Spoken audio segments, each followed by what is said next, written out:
Bismillahirrahmanirrahim. Ijma' dan qiyas ini tidak lepas daripada Al-Quran dan Sunnah.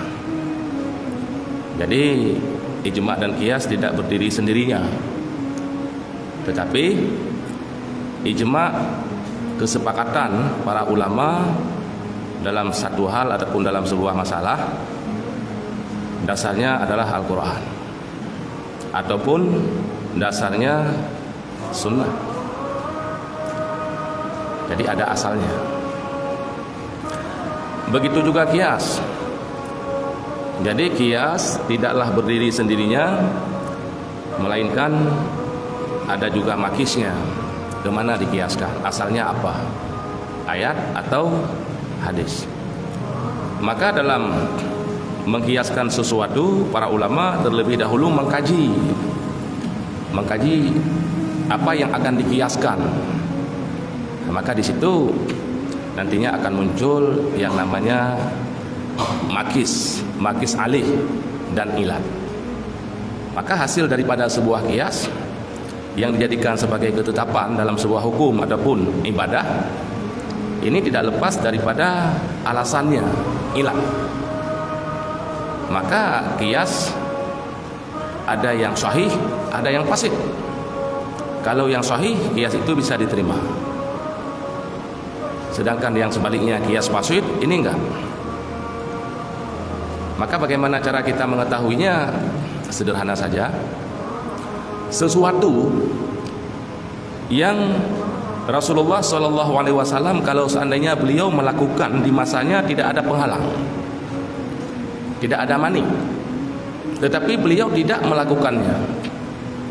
Kemudian muncul orang-orang belakangan mengkiaskan, apakah ini dibenarkan ataupun kias itu bisa diterima? Contoh umpama Rasulullah SAW melafadzkan niat haji dan umrah.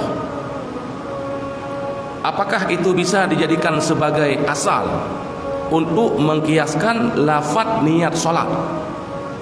Sebagaimana haji dan umrah Rasul, beliau melafadzkan niat haji dan umrahnya.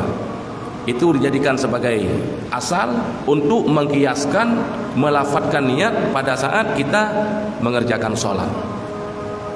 Ini tidak boleh. Kenapa tidak boleh?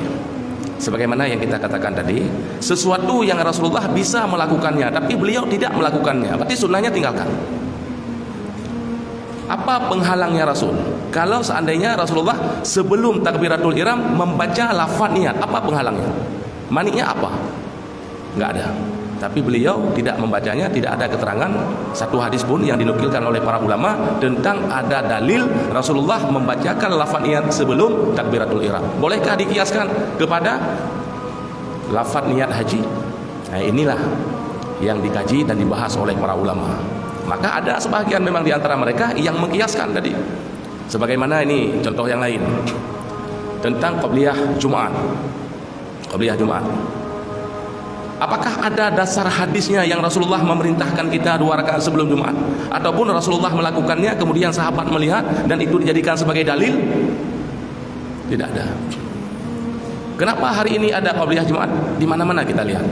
Wabil khusus masjid-masjid yang ada azannya 2 kali di hari Jumat. Begitu selesai azan pertama, bangun semua. Mereka sholat 2 rakaat. Sholat apa? Qabliyah Jumat. Sedangkan Rasulullah SAW, dan hadis ini diriwayatkan oleh Syaikhan, yaitu Imam Bukhari dan Muslim. Nah, di kitab Syarah Matan Minhaj ada dibawa oleh Imam Jalaluddin Al-Mahali pada saat beliau menyampaikan tentang kapan Rasulullah keluar dari rumahnya, masuk ke masjid dan naik mimbar. Jadi sebelum matahari tergelincir dan hanya beberapa detik saja. Jadi begitu Rasulullah sampai di depan mimbar, beliau membacakan salam kepada orang yang ada di depan, kemudian menaiki mimbar dan menghadap ke jamaah, dan beliau menyampaikan salam kepada para jamaah. Setelah itu duduk, muazin mengumandangkan azan. Karena azan di masa Rasulullah 2 kali, nggak ada 2 kali.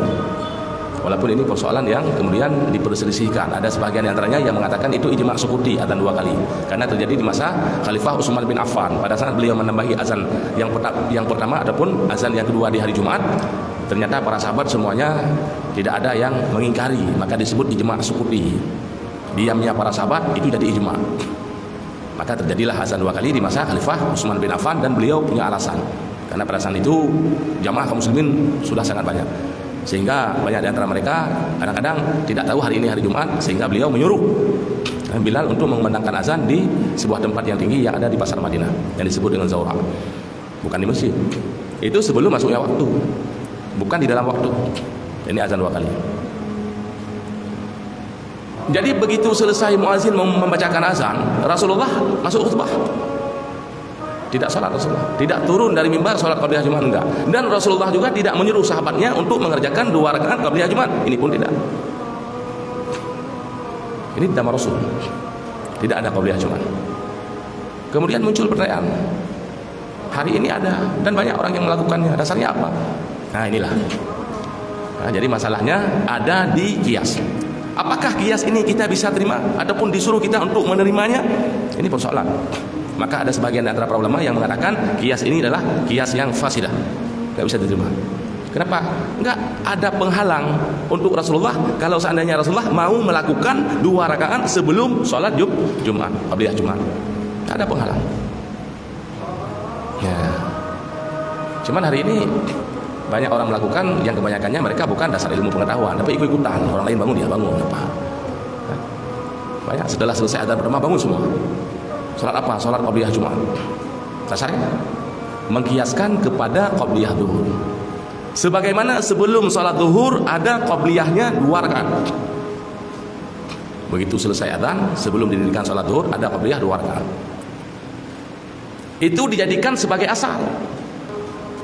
Qabliyah zuhur 2 rakaat itu sebagai asal. Kemudian dikiaslah. Sebagaimana sebelum zuhur ada 2 rakaat, begitu juga sebelum Jumat ada juga 2 rakaat. Ini kurang tepat. Karena sebelum Jumat kan ada khutbahnya. Enggak sama sebenarnya, haji dapat sama, haji. Tapi inilah yang terjadi. Karena kebanyakan hari ini kaum muslimin mereka maunya enaknya saja, enggak mau belajar. Ikutan. Orang lain melakukannya, dia pun melakukannya. Dasar ilmu pengetahuannya enggak ada. Ini masalah. Ya, maka kias bisa diterima, tapi kita lihat dulu. Apakah persoalan tersebut memang di zaman Rasul tidak ada? Tidak ada. Masalah-masalah kontemporer, masalah-masalah baru. Seperti hari ini umpama masalah-masalah sudi KB umpama. Ini hal-hal semacam ini bisa dikaji, kemudian bisa dianalogikan ataupun dikiaskan. Nah, tapi persoalan-persoalan yang sudah final, ketetapannya sudah final, ini nggak perlu lagi dikias-kiaskan. Sehingga muncullah banyak perkara-perkara baru dalam agama karena kias-kias tadi.